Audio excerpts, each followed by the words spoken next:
Okay. Pertama sekali kita akan tutupkan power, cabut plug, tanggalkan power adapter daripada soket dia. Okay, simpan dulu. Okay. So kita akan cabut bahagian piping soket ni.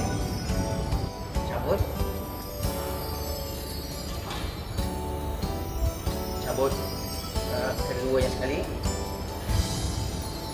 Lepas tu kita akan buka cover filter. Okay. Pastikan dia keluar. Dan pastikan jangan tercakap cover ni, sebab dalam dia ada satu wire bersambung dengan kepala cover. Okay. Cabut wire daripada kepala.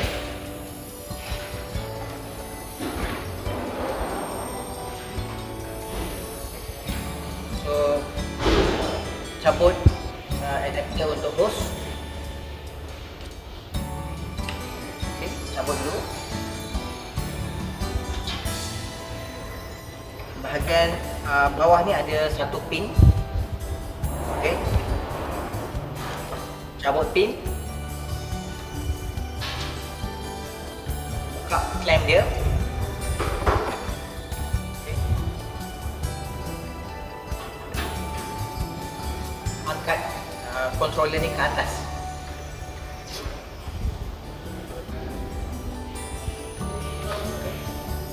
So akan ada controller lah.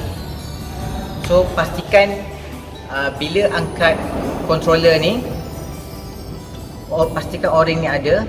Jangan sampai o-ring ni jatuh ke dalam filter lah. Okey, pastikan o-ring ni ada. Okey, setelah kita cabut strainer ni,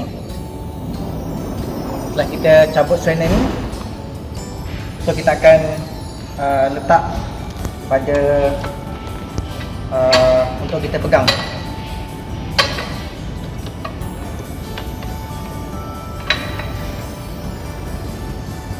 Okay, jangan terlalu ketat sebab takut controller ni akan pecah. Okay. So kena ada satu pipe wrench untuk buka bahagian ni. Okay. So bila dah buka,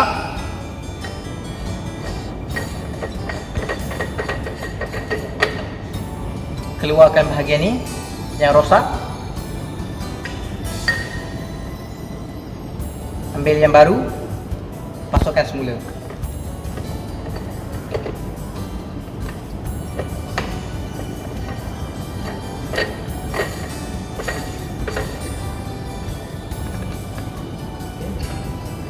Ketatkan pakai pipe wrench. Okay. So, setelah selesai, okay. So masukkan semula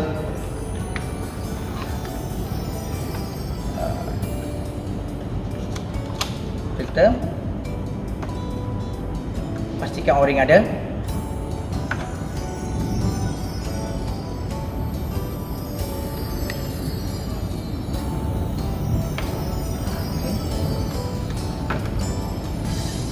Masukkan controller ke dalam. Tekan saja. Pastikan kepala controller dengan body rapat. So ambil semula clamp. Masukkan clamp ke dalam.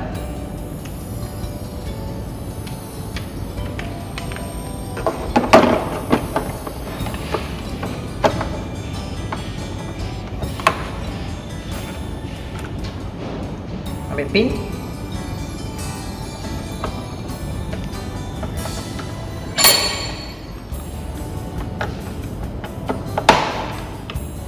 Okay, masukkan pin.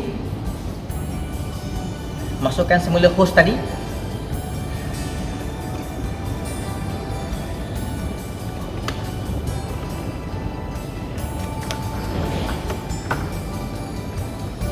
Ambil kepala. Ambil wire yang sepatutnya masuk. Sambungkan.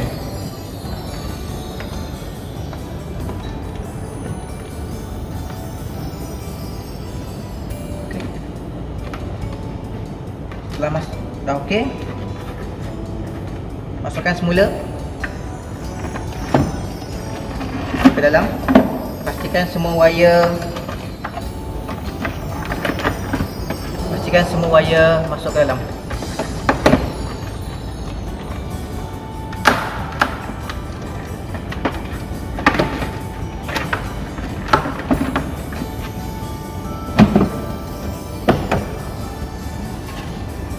Masukkan kembali pipe yang telah soket pipe.